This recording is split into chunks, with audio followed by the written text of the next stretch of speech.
I'm Koerner of the Art of Political Persuasion, and I've been moved to do a quick video having just watched the conclusion of the summit between Trump and Kim. A historic day indeed it has been. Whatever may have been in that letter that those two guys signed today is important. Now, there are two deep lessons for anyone to learn from what's just happened. One of them is moral, and the other is, if you like, to do with communication. It's psychological. The more important one is probably the moral lesson. And I'm astonished that I'm saying this, but I am going to say in this video that Donald Trump has provided a moral lesson to the world. It is a lesson that many people are often extremely uncomfortable with, but it's so important because it's a lesson that, if learned, can save, because it has saved thousands, if not millions, of lives. And one could paraphrase it with one's tongue only slightly in one's cheek as always negotiate with terrorists. Now, of course, people who strive to be moral and honest and who aren't evil, torturing, terroristic bastards like Kim, the leader of North Korea, have very good reason to not legitimize these kinds of people, these kinds of organizations, organizations that base, or people that think absolutely nothing of the value of human life and are happy to take life, destroy life, and destroy lives in pursuit of their aims. These are evil people. If evil means anything, let's say, I don't want to get into a religious discussion, but if evil means anything, these are evil people, or at least they're people being evil. So one can understand why, for example, American presidents have always until now refused to sit down and legitimize the leader of North Korea. Just as, for example, the British government would say, we won't sit down with terrorists, we won't negotiate with terrorists with respect to the atrocities that were meted out in Northern Ireland, but also on the British mainland by such terrorist Republican groups as the IRA, or the Provisional IRA, Irish Republican Army, for example. So in history, we've had these situations where, if not good people, non-evil people and non-evil countries and organizations have to deal with evil people and organizations. And we don't want to. We don't want to legitimize them already. I've heard quite a bit of commentary today about the discomfort that many folks have in seeing the North Korean flag at the same level, as the American one, putting North Korea on the world stage, as if to say, you're okay, you're one of us. As if to say that, but not actually saying that. Not one of us yet. You see, that is a reasonable position. The don't negotiate with terrorists, don't communicate with them as if to imply they're on a level. That would be a reasonable position if you did nothing else to indicate that they were not, in fact, on a level, morally or in any other way. You see, Donald Trump has been quite clear about the evil of the Kim regime. He was honest about it. And then he sat down with Kim after negotiating through back channels to bring them to this point. Similarly, the British government would call the IRA out as what they are, murderers of innocent people.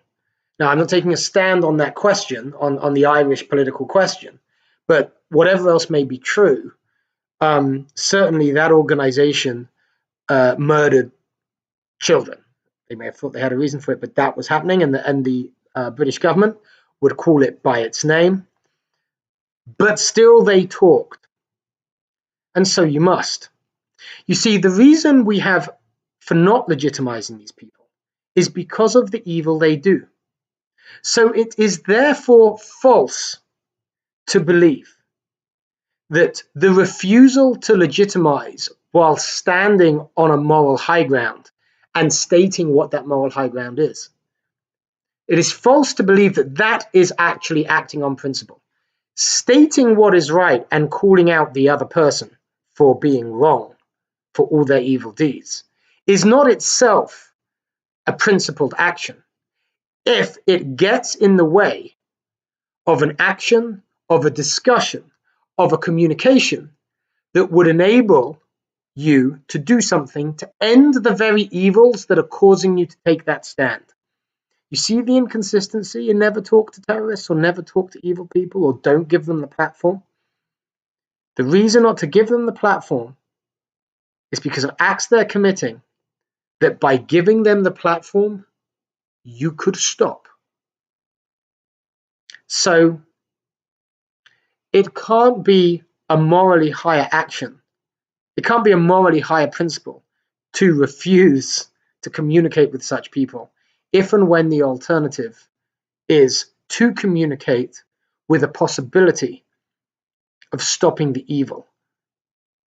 And that stopping the evil in cases like this usually means the saving of innocent lives.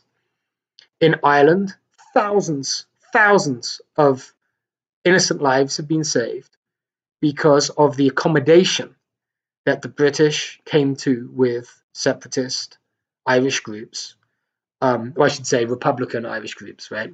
Not separatist so much as wanting to unite the island of Ireland. And it's really interesting how and that this came about, because those Irish groups did not recognize the British government as having any legal or moral authority in Northern Ireland. Similarly, the British government did not recognize any political or moral authority of the groups that were terrorizing with whom they ended up negotiating. So they both had principled reasons that their constituents would completely buy into for not having that negotiation, for not communicating, because the other side, from within the paradigm of each side, was utterly beyond the pale morally. Good moral reason not to talk? No, only superficially. You always sit down with the person that is willing to harm innocent people, if sitting down might make them stop. And it doesn't matter how it looks if you do good. Okay, it's obvious when you say it, but so much of politics is not doing that. And so much of our, and I don't just mean like on the state level, right? Even, how we behave in our political tribes.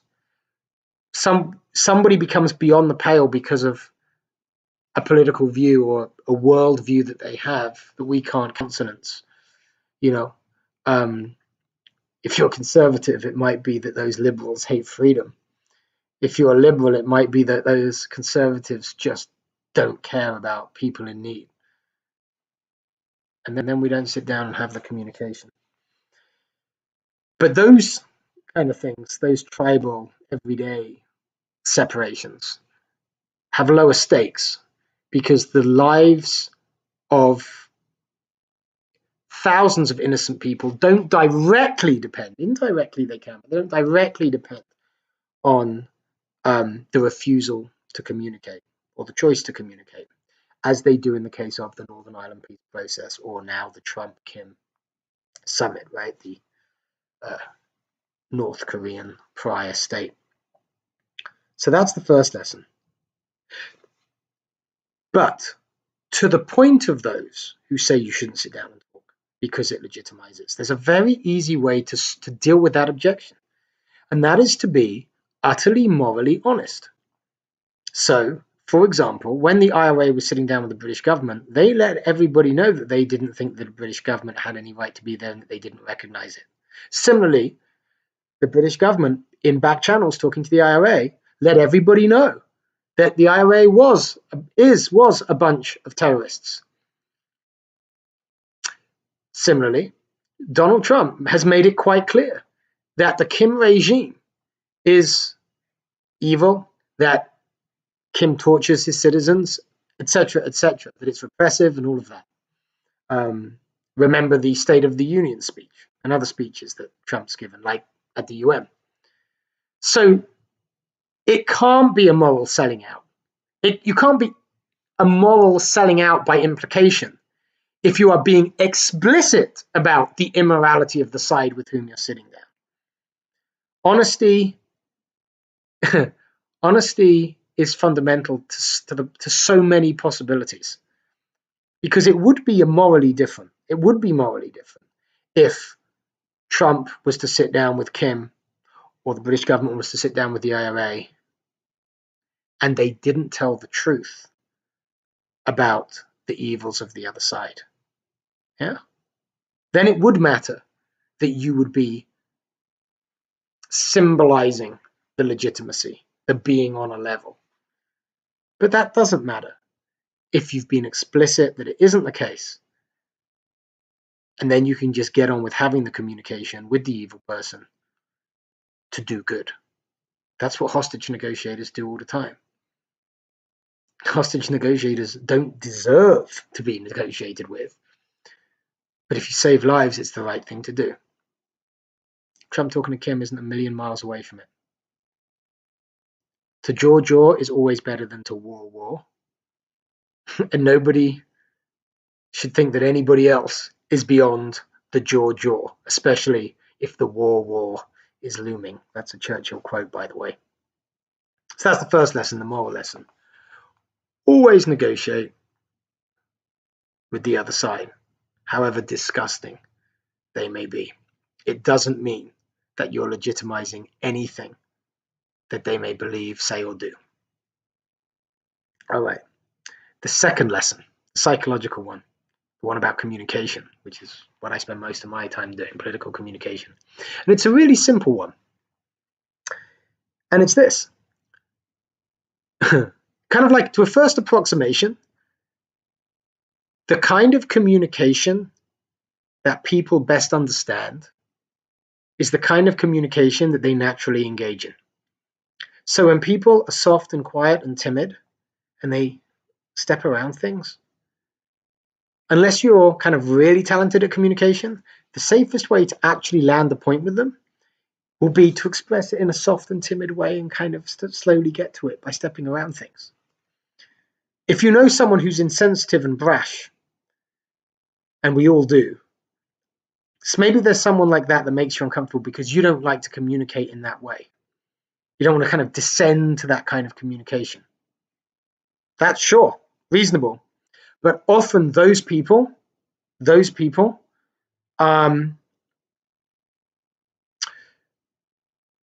will only really hear your meaning if it's communicated to them in the way that they naturally communicate. This often comes about where you have sensible, calm, rational people talking to emotional people. And we think that by making our point clearly and calmly, well, that's not only the most effective way to do it, but it's the most mature way to do it. But being mature in one's communication, being calm, being even classy, that's all great. But it's also utterly moot if it's got no chance of landing the point. I first learned this as a kid, actually, when my grandfather, who was very insensitive, said something about my mother. Now, he was my father's father. And he said something about a situation going on between my dad and my mum that didn't put my mum in a good light. And he was wrong. And the accusation that he made, well, he wasn't making an accusation, but he was just saying something that was so insensitive that it came off accusatory. And I knew it was inaccurate, and I wanted to put him right. And the only way to put him right was, well, I could have taken great care to put him right without being accusatory and insensitive back. But the thing that worked was when I talked to him in that completely unempathic way that he talked to other people. Now, I teach empathy. Empathy generally works. But there are some people for whom empathy isn't emotional, if you like. It's intellectually brusque. Those people are very rare, but my grandfather was one. So I talked to him in the way he talked to everybody else, that everybody in my family didn't like. And I didn't like. I was so put off by it. But I tried it, and it worked a treat. And he got it. He got it. You know, a broader point there is that sometimes the emotion, if you're upset about something, if there's something that you have a lot of moral impetus behind, and you calm yourself down and you explain so clearly what you mean and you say it really accurately, what the problem is from your perspective, you may do a great job. It might it might have got an A if it was part of an essay in an English class. But because it doesn't have the emotion, because you don't want to be emotional, right? You're trying to actually control the emotion. The person on the other end doesn't hear the words as they're meant, because you've separated the emotion that naturally attaches to their meaning from the words in the communication. And so if you're talking to somebody that doesn't do that, perhaps because they can't do that, for those kinds of people, the emotion itself, regardless of the actual precise words, carries more weight. It tells them more about what your problem is, what you're feeling. So the broader point here, the Trump-Kim thing. Trump was, it seems to me, obviously right to be threatening to Kim in big, broad, scary brushstrokes in months gone by, just like Kim does with the world. Kim's serious when he does that. He knew that Trump was serious when he started doing that. He talked to that little rocket man in the way that that little rocket man talks to others, and therefore, whatever else little rocket man might understand, Trump could be sure he would understand that. And the rest of the world was scared, and we all have good reason to be scared when, Trump gets like that, because obviously there are a lot of other issues with Trump. But as much as I'm talking about this particular thing, Trump not only spoke to Kim with an emotion, you might say, that Kim could understand, but he drew the line. He drew the moral line. He didn't just call out Kim for, the evils of his regime, which other American presidents have done. He actually said that he would, devastate North Korea. Very undiplomatic. But Kim says it and means it. Why would he believe that it's really a possibility unless somebody says it to him?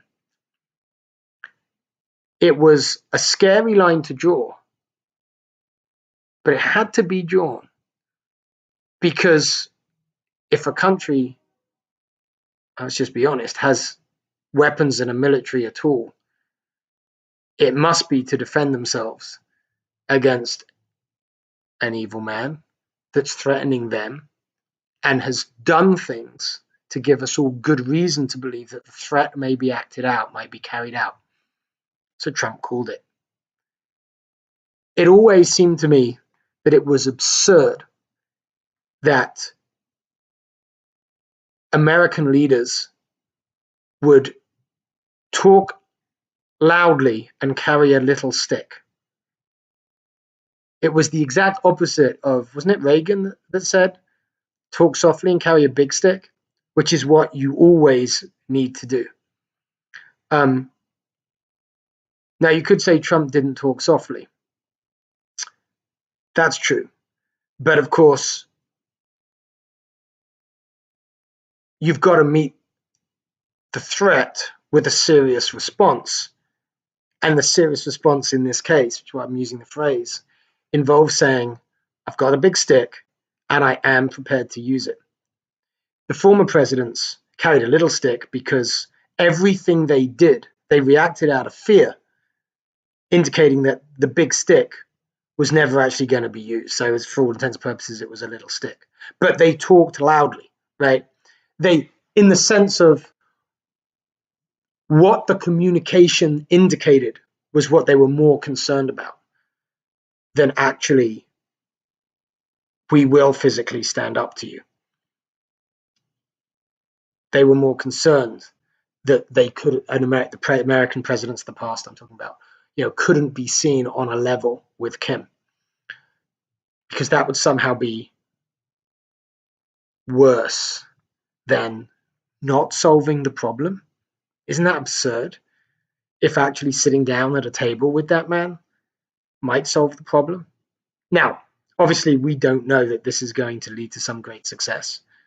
It's just stage one between Trump and Kim. But we did know that what they were doing before wasn't working. In the definition of madness, doing the same thing and expecting a different result. So obvious. It was so obvious. If the North Korean regime could get away with breaking agreements and not be punished, they were going to keep breaking agreements. And I know that the North Korean regime thinks that the Americans have whatever, but obviously this is true. You can train a kid, right? A kid pushes a boundary, and if you don't hold the boundary where it's set, then the kid knows the boundary doesn't matter, and he pushes further and further and further. And the West has been allowing Kim to do that. And what Trump did was say, nope, you do that, you threaten me with blowing America out of the water, that's what we'll do to you. Actually, although it came from Trump and it was a devastatingly horrific thing to say, it was utterly reasonable given the context. Because it's true. It is, in fact, the responsibility of an American president, for example, to destroy another nation before he lets his nation be destroyed. And I know it sounds ridiculous and awful to actually put it that way, but America has been being threatened with that from North Korea. And we didn't take it seriously enough to meet it as Trump met it. And that means we weren't serious. And that's how we got to this mess. So, always negotiate with terrorists and talk to people in the way they talk to others.